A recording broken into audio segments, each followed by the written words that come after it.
I get asked so much about Oru Kayaks, and I wanted to give them a really good shake and jump in a bunch. So right now I'm in their inlet.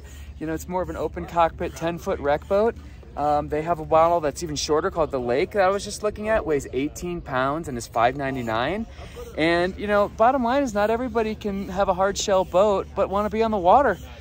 Without question, Oru Kayaks deserve the engineering and ingenuity awards that they've received. But when I look at a kayak like this, I do happen to kind of view it as a backpacker guitar. It's not necessarily a substitute for a real guitar or a real kayak, but certainly going to get you out in the water, and if portability is an absolute requirement, this is the way to go. Love the foot brace right there on this model. This is great. Seat's really comfortable. You know, it's just a padded seat bottom with a back band, so it's kind of like a sit on top seat, but I'm comfy. It's fully adjustable right here with the strap system. Let's take it for a little cruise.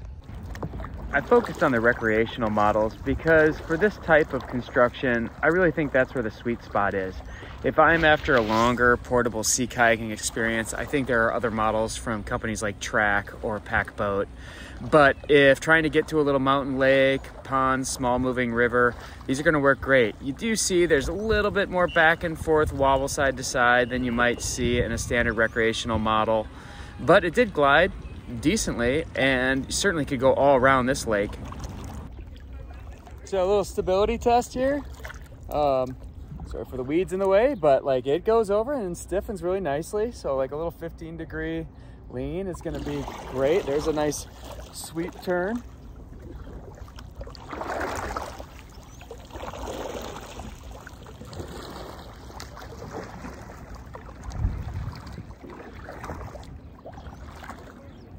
If a hard shell kayak is considered kind of like a road bike tire, this is going to feel a little bit more like a fat bike tire on the road. Not quite as efficient. You can see a little bit more bow wake, but again, the trade-off is ultimate portability.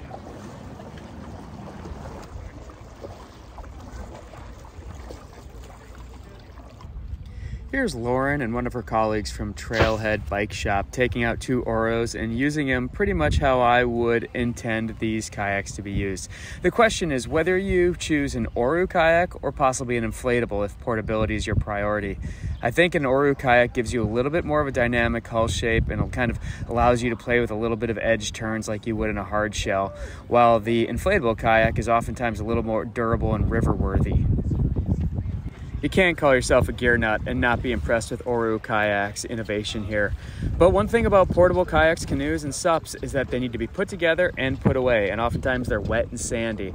I have definitely gone paddling and then returned to the boat ramp in the same amount of time that I've seen people put together and take these apart. It's something to consider. 1, 2, 3. Look at that, with that thing bridged over, it did fine. There's like actually air underneath there. Step right up, it's pretty stout. Yeah. Cool.